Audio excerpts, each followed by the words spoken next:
एक गांव था जहां रामू नाम का एक किसान रहता था जो बहुत गरीब था और खेती करके अपना पेट पालता था। गरीब होने के बाद भी वो दूसरों की हमेशा मदद किया करता था। एक दिन की बात है। ए जी, खाने के लिए कुछ भी नहीं बचा है। खेत से आते समय कुछ लेते आइएगा। इतना सुनते ही रामू उठा और खेत की तरफ निकल पड़ा और चलते चलते सोचने लगा। तभी रास्ते में गांव के एक हरिया काका मिलते हैं और बोलते हैं, अरे ओ रामू, कहाँ जा रहे हो? रुको रुको रुको। बेटा रामू, तुम्हारी खेती कैसी चल रही है और घर में सब कैसे हैं? क्या बताऊं काका, घर में खाने के लिए कुछ भी नहीं है। क्या फायदा जब खेती करके 2 वक्त की रोटी ही नसीब ना हो। ऊपर से बहुत सारा कर्ज हो चला है और ऊपर से उपज भी तो नहीं हो रही है। ऐसे में खेती करना मुश्किल है।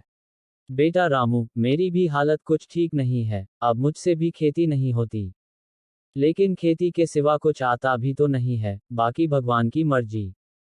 क्या ही होगा हम लोगों का।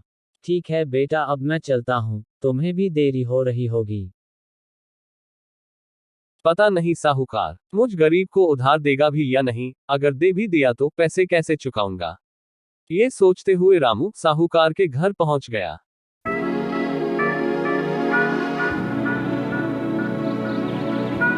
अरे रामू, कैसे आना हुआ आज? सब ठीक तो है?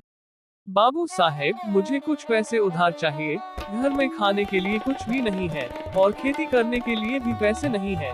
यदि आप पैसे उधार देंगे तो मुझ गरीब की बड़ी कृपा होगी। अरे, अब यही दिन बचा है तुम जैसे भिखारी लोग को कर्ज देता चलूं।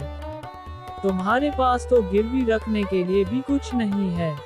खेत के नाम पर कम उपजाऊ वाली जमीन, जाओ, मैं नहीं देता तुम जैसे को उधार। जाओ, अब निकल जाओ यहाँ से, दोबारा यहाँ दिखाई मत देना। इसके बाद रामू खेत चला जाता है और मन ही मन सोचने लगता है, ऐसे में मेरा घर नहीं चलेगा, मुझे कुछ करना ही पड़ेगा। लेकिन करूँ भी तो क्या? पता नहीं बिना पैसों के घर पर राशन कैसे लेकर जाऊंगा। लगता है आज रात भूखा ही सोना पड़ेगा। यदि आज मेरे खेत की उपज अच्छी होती तो मुझे ये दिन देखना नहीं पड़ता। थक हार कर रामू जब घर आता है तो उसकी पत्नी उससे बोलती है, आज आप राशन नहीं लाए, आज खाने में क्या बनेगा? ऐसे में तो हम सभी भूखे क्या ही करूं मर जाएंगे। भाग्यवान, कुछ समझ नहीं आ रहा है। क्या करूं, फसल हो नहीं रही है और कोई उधार भी नहीं दे रहा है। अब लगता है मुझे कोई दूसरा काम देखना पड़ेगा। ए जी, अभी बुरा समय चल रहा है, ये भी कट जाएगा। हम दोनों मिलकर कुछ ना कुछ कर लेंगे। पहले आप खाना खा लीजिए। घर में कुछ चावल बचे थे, उसी का बना दी हूँ, बाकी अगले दिन देखेंगे। अगले दिन वह खेत गया और काम करने लगा। काम करते करते उसने देखा कि खेत में कुछ गड़ा हुआ है। उसने देखा वहाँ एक सोने का घड़ा है। उसे देखकर वह बहुत खुश हुआ और बोलने लगा, भगवान, तेरा लाख लाख शुक्र है जो मुझ गरीब पर कृपा की है।